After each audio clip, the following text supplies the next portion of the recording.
Crime and punishment tonight, an emotional testimony in day 3 of the Michael Jackson death trial. Dr. Conrad Murray, now facing manslaughter charges, was by the pop star's side when he died 2 years ago. Well, today, the man who dialed 911 describes those first frantic moments before calling for help.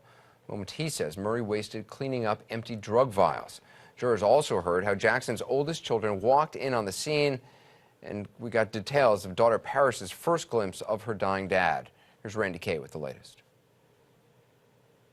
As Michael Jackson lay dying in his bedroom, this man told the jury Conrad Murray was busy directing him to pack up the drugs in the room and put them away. Jackson's director of logistics, Alberto Alvarez, testified while they waited for paramedics to arrive, Murray was on cleanup patrol. I was standing at the foot of the bed. He reached over and grabbed a handful of vials, and then he reached out to me and said, "Here, put these in a bag." And when you removed the saline bag from the IV stand, was this the type? Yes, sir. Like I said, it was at my eye level, and I was able to notice that at the bottom of the bag, there was what appeared to me like a milky white substance, sir. A milky white substance. Remember, Jackson liked to call propofol his milk. That was the powerful anesthetic Murray gave Jackson through an IV to help him sleep. Not only was Murray looking to clean up the drugs, but he was looking for someone to help save his star patient.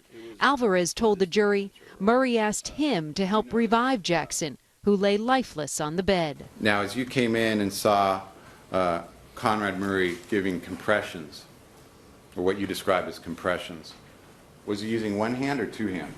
He was using one hand, sir. He had his hand with his palm open, and he was giving chest compressions in this manner. The prosecution hoped the jury would realize Dr. Murray was doing CPR wrong, using one-handed chest compressions on Jackson's soft bed instead of the firm floor. And there's more. He was giving mouth-to-mouth, sir. And what, if anything, did Dr. Murray say as he was giving mouth-to-mouth to Mr. Jackson? I recall that after a couple or a few breaths that he breathed into Mr. Jackson, he came up and he said, "This is the first time I do mouth-to-mouth, but I have to. He's my friend." In all the hysteria, Alvarez noticed Jackson's 2 older children watching in horror. They were right behind me, and Paris screamed out, "Daddy." Dr. Conrad Murray said, "Hurry! Don't let them see their dad like this." In between helping with CPR and clearing out the drugs in the room, Alvarez says Murray asked him to call 911.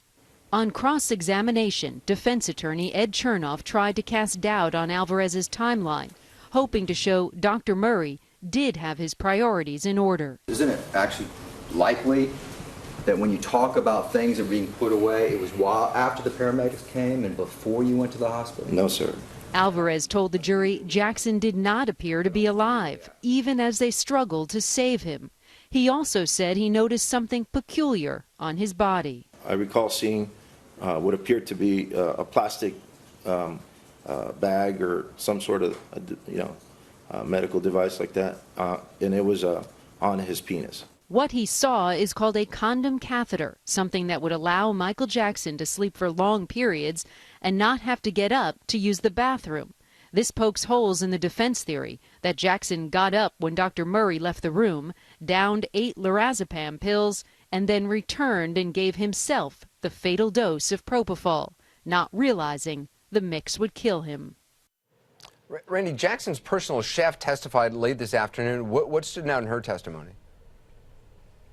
Anderson, she gave some new details about Dr. Murray's behavior when Michael Jackson actually stopped breathing. She told the jury that she was preparing lunch for Jackson in the kitchen downstairs when Conrad Murray came down from upstairs in a panic. She described him as frantic. She said that he shouted to her to, quote, "Get help, get security, get Prince." As you know, that's Jackson's oldest son. What's key here, she said Dr. Murray did not tell her to call 911. And this all happened, according to the chef, at 12:05 or so local time. That would be 15 minutes, Anderson, before 911 was ever called. A critical 15 minutes. Yeah, critical indeed.